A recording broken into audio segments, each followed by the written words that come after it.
would you get I'm Mr. good. Mapother? Mapother? Sometimes it takes, sometimes it doesn't. Mapother. Mapother, would you No, give him just some very Indian little. water to wash Oh, his that'd face? be wonderful. And I gotta hydrate too. Thanks, huh? dude. He needs to hydrate. Some lotion. We didn't bring our lotion. Jeff, you want to wash? Water? We can leave him forward on it. It really is, when I look at the name, I never know how to pronounce it. It's a bitch. I always go, Mapother? No. My football coach when I was a kid gave up and he called me Napopper. And then when I did Born on the 4th of July, we had a Marine guy who trained us, and he looked at it going, Map, Mo. He said, I can't make it. He said, Let's get this as part of it. you're not gonna. I'm not gonna be able to tell the story on the radio. Oh. And he said, Matt, well, I can't tell it. I can't say. I'm just gonna call you motherfucker. And so literally at a certain point in the movie, we're all shooting up this village, and Tom Cruise stands up and he's running towards the village, and he stands up from the dunes, and he's like, Tom, Jerry, John, motherfucker, follow me. So Mapother is about the least of the sins that have been committed against my surname. Mapother. Mapother. There probably should be a Y in it, but you know, we're a concise family. Yeah, give me a long hand. Yeah, there we go. Coming in 3, 2. They've already identified the difficulty. We are at the Sundance Film Festival doing our little thing that we do, and this is one in the dramatic competition, and it's the first one because it begins with A. I did that on purpose. We totally did that. It's called Another Earth. The director is with us, Mike Cahill. Also, two of the actors in the movie. Oh, and one of the actors is also one of the screenwriters. I just noticed that. We have with us the actor William Mapother, and also the actress and screenwriter Britt Marling. Nice to have you all here. And as we read the description of this movie, now you all seem real cheery, fun-loving folks. We're in good spirits. This seems really It sounds like a downer, man. heavy. No way. No. It seems very heavy, though. I mean, very dramatic and. Dramatic competition. And It starts heavy, but ends. It starts heavy, but ends light. Not unlike a souffle. Nice. Oh la la. Well said. It's now Another Earth. Give who want you were one of the writers. Give the conceit, the premise of this movie.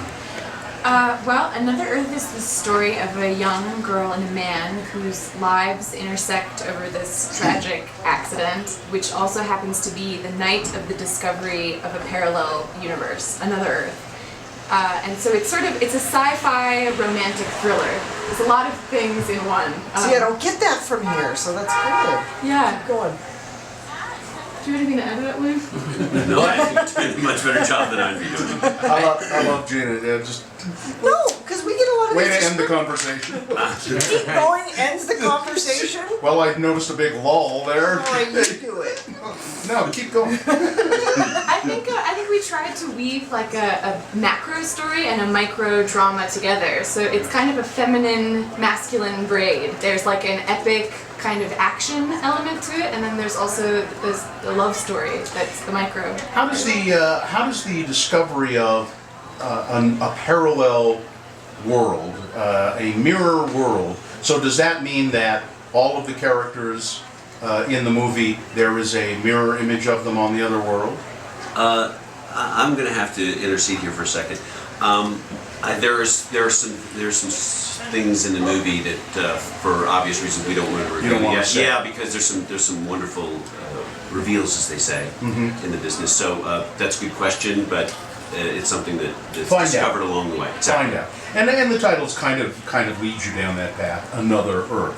Now let's find out how the director came. Mike Cahill, how did you come to this project? Did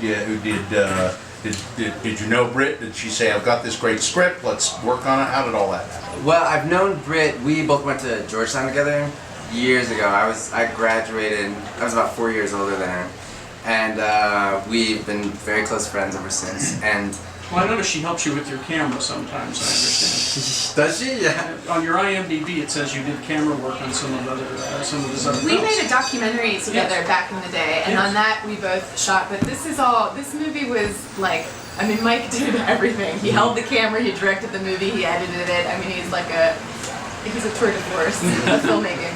And we were, so I guess the idea came from, we were talking about the idea of what it would be like to meet oneself. Like if you sitting here could sit down and have a conversation with yourself, all of us, all. I would screw it up. Would you screw it? I would ruin the whole thing. So. I mean, well, would you love that person? Would you hate that person? I would hate myself. No, you Isn't it wouldn't. obvious? No. I would say, how can you treat that partner of yours in the morning that way? You're so mean to her. How can you do No, that? you would both be mean to me. That's how it would be. That's probably true. But see, that's interesting. Like, it engages a lot of people, and the idea of another Earth was 6.3 billion of us. Everyone on the planet could have that possibility. And there's like, we have this running monologue in our head. We're like, oh, why do we do this? Why did I do that? Or that was terrible. And the idea, like, all our relationships are interpersonal. We have our boyfriend, our girlfriend, our parents. And here, like, what about that running monologue? What if that was interpersonal and you could talk to them? And so the whole construct is built around that, like, single idea. I guess this is kind of a dumb question or a mundane question. How do they discover this other Earth? How is it discovered? One of the things that's interesting about the science fiction in this movie is that it actually came from Dr. Richard Berenson, who's an astrophysicist. Oh, he's very good.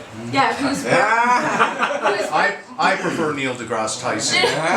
he does these amazing tapes, and he has this voice that's like this. That sounds like the voice of God, and it's like pop astrophysics for people who don't. I mean, I can't. I don't know. Astrophysics for dummies, kind of. Yeah, for Exactly. me, basically, yeah. And Mike and I would listen to those tapes, and that's where a lot of the inspiration came from. Mike actually mapped it all out and made it very real. Do you want to talk about superior conjunction?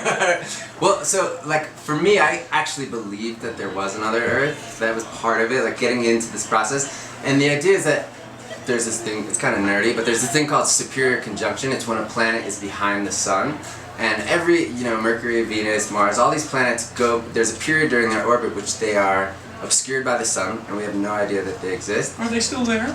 I'm Venus and I'm going behind the sun now. And so basically this planet that's been behind the sun for forever and ever and ever gets pulled out. And we see I it love the first as a idea. tiny little star up in the sky, and lovers Astronomers are going, what? Where'd that come from? Where'd that come from? And it's actually big. I mean, the movie doesn't really have strong science at the end of it, but in the beginning it's based off a premise which is this superior conjunction, this possibility that even now, like in 2006, NASA did this stereo spacecraft program. We don't know what's behind the sun. What's hidden behind the sun is still a mystery. We can only see about 3/4 around the sun. So it was like this imaginary this space that's a complete black universe, black hole of like knowledge. I was like, well, let's put another Earth in there. What if there was a duplicate parallel world? And then I like the idea too, according to the synopsis here, there's an expedition being mounted to go to this other Beyond planet. the sun? Yeah, the sun. I guess a lot of that inspiration came from like Richard Branson's commercial spacecraft that they just launched, and so like all the governments are launching these programs to go to this other Earth, but there's this one billionaire who's like, let's let civilians go and give them the possibility of seeing what it's like to explore this. Now let's talk to Mr. Mapother, if we may. He's got both microphones. That's good. Now. That's good. Well, I'm a big He's in fan of his stereo. work in Halo Reach. He did a voice on the video game, I'm sorry. You would recognize him. If you don't recognize the name, you will recognize him if you are one of the millions of Americans who watched the TV show Lost. He was Ethan in Lost.